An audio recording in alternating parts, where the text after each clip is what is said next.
Hey Theo, Vincent here from Germany. Just wanted to call the hotline about some issues we're having here in Germany. And Thank you for calling, Vincent from Germany. And this might be our first true German on the hotline. And I respect true Germans, you know. And I met a man one time that was a true German, and he said he never eats candy canes out of season. And I always respected that about him. That's true German. Onward, Vincent. Thank you for calling. like for men, it has gotten really tough out here. I don't even know what to do anymore. I'm kind of lost. They're introducing all these laws now. Like they're starting to fine men 350 euros for whistling at women and asking them for a phone number. Wow. You hear it, guys? You hear what Vincent's saying? That in Germany, they can't even whistle at a woman. What if you just happen to have your lips pursed and somebody punches you in the stomach and a bunch of air goes out of your face and a hot chick is walking by? I'm sure a lot of men have used that if they've had to go to court, use that excuse. But that's only going to last a couple times, before they just say, nope, not that either. Everybody's going to jail. $350 for asking a woman for her number. Well, you know what we need? The problem is, here, let's listen to the rest of your call first, please, Vincent. Onward. I don't know what to do.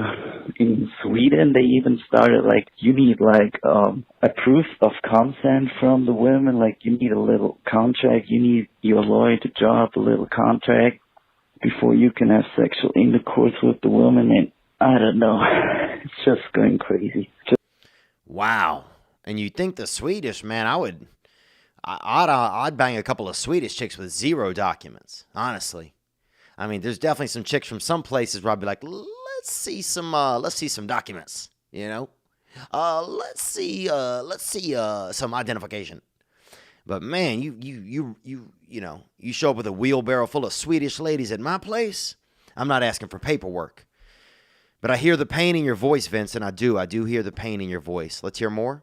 Just wanted to hear your opinion on this. We already have a giant masturbation problem in Germany, and I think it's just gonna get worse. We have 100 Germans being killed through masturbation every year. And I wanted to tell you this because that's kind of funny. There was one man, he was wearing a pantyhose, a raincoat, and a diving suit, as well as a plastic bag over his head, and he died after sitting next to a heater and trying to melt that cheese on his body. And I hear you laughing there, and I appreciate that call. We were just talking about that. And some of you listeners are going to see, well, look, that's kind of weird there. You were just talking about that, and now this man was, well, I was reading the article, and then people know that this is about the dark arts. In the title of the article, it's called "The Masturbating Game in Germany is Killing These Dark Artists." So on the hotline, we happen to have a call from this man, and he's citing that source as well. Vincent, thanks for that. I mean, gosh, these men are dying. These men are dying. Do you hear this, guys? Men are jerking off and dying. Trying to cook cheese on their fucking naked bodies. They don't know what to do. That's the problem. And where are the women that are standing up for men? That's what I don't understand. Why aren't there more women who are just standing up and saying, look, I'm okay with how men are. There's a lot of good men out there. Can we quit looking at just the bad men? And can we start honoring the good men that are out there? Or can we just start accepting men for, with some of the faults that they have? And I'm not saying severe faults. I'm not saying, these guys like Harvey Weinstein or Jeffrey Dahmer. I'm not talking about that kind of shit. But I am talking about, maybe a guy, he doesn't, get his toenails taken care of, or he cries out back of the house or out front of the house in his truck once in a while. That doesn't make him a bad person, or he doesn't want to use the recycling bin. That doesn't make him Satan's little buddy. Okay, it just makes it maybe that, that's what's going on for him. It's like there's this, you have these over feminists who they don't want men to do, they don't want anything from men. They want to see men fail. And so they are pushing this agenda that men are no good, that men aren't half of the reason that any of us exist in the world. You know, I think there's a lot of good men out there. And if they aren't good, I know that they're trying, which is to me is 95% of it. Are you making that effort? You know, what's your end game? Is your end game to be a good person? Are you on that track?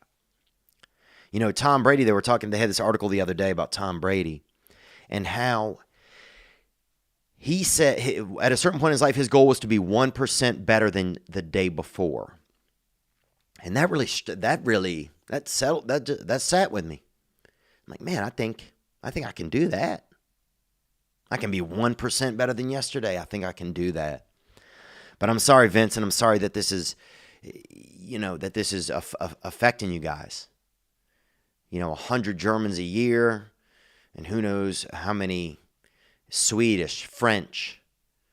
We don't need all the French, but whatever. We don't want to lose. I mean, it's just sad. How many men in Reno, Nevada are dying each year because they're, jumping off a building and trying to come at the same time. What's going on? It's a tough time for men. It's a tough time. You just got to stand on your two legs and know what you're doing is okay. You got to quit causing. If you're raping, stop raping. If you're racist, stop racist. We at some point we also do have to be brave and move forward. We got to get clean. We got to tighten up.